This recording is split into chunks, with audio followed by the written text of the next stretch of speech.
ప్రజల సొమ్ముతోటి బాగా ఎంజాయ్ చేసేటువంటి మన శరణమన్నయ్య పెద్ద సినిమా నుంచి అయితే ఒక ఐటమ్ సాంగ్ అయితే రిలీజ్ అయ్యింది. ఈ సాంగ్ చూసిన తర్వాత నాకేమనిపించిందంటే, నీ అమ్మ అసలు ఏం సాంగ్ రా నాయన, నీ అమ్మ అసలు మా దేవిశ్రీ ప్రసాద్ అన్నయ్య విలువ ఏంటో ఇప్పుడు మాకు అర్థం అవుతుంది అనేటువంటి ఫీలింగ్ అయితే నాకైతే కలిగింది. ఎందుకంటే ఆయన పాట ఇచ్చేదంటే కొంచెం అర్థం పడదామన్నా ఉంటుంది, కానీ ఏఆర్ రెహమాన్ అన్నయ్య ఎవరైతే ఉన్నారో ఈ అల్లో అల్లో సాంగ్ చూసిన తర్వాత అసలు అర్థం పడదాం కాదు కదా, అసలు అర్థం కాలేదు. అదే విధంగా ఆ పాటలో జోష్ కూడా లేదు. అసలు ఈ పాట ప్లస్ ఏజ్ ఉన్నటువంటి శృతి హాసన్ ఆంటీని అసలు ఏంటికి పెట్టారో ఏమో నాకైతే అసలు ఏం అర్థం కావట్లేదు. ఇప్పటికే ఆమెకి ఏజ్ అయిపోయింది, అసలు డాన్స్ చేయడానికి రావట్లేదు. ఇక ఫేస్ ఎక్స్ప్రెషన్స్ గురించి ఎంత మాట్లాడుకుంటే అంత మంచిది. ఎందుకు అంటే ఇప్పటికే ముసల్ముఖం పడ్డది ఆమెకి. ఇక కెమెరామెన్ ఎవడో ఏమో కానీ ఆయనకైతే బాగా గూటం లేస్తున్నట్టుంది. ఎందుకు అంటే కెమెరా యాంగిల్ తీసుకువెళ్లి మళ్ళీ ఆ హీరోయిన్ దగ్గరికి వెళ్లి చూపిస్తున్నాడు. అవి కూడా ఏమైనా మంచి మంచి సీన్లు చూపిస్తాడా అంటే ప్రైవేట్ పార్ట్స్ చూపించడం, అదే విధంగా నడుము చూపించడం, అదే విధంగా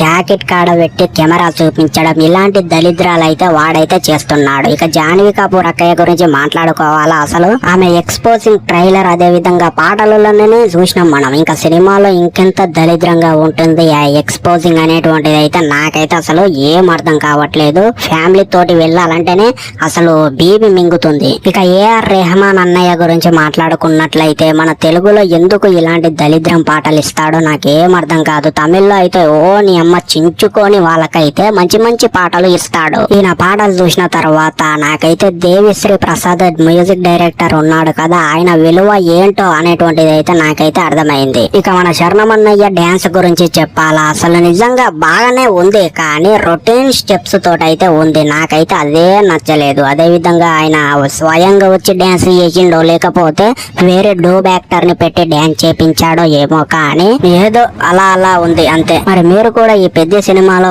వచ్చినటువంటి ఐటమ్ సాంగ్ చూసిండ్రా? మరి మీకేమనిపించింది అనేటువంటిది డెఫినెట్లీ కింద కామెంట్ సెక్షన్ లో చెప్పండి. మన ఛానల్ ని సబ్స్క్రైబ్ చేయండి.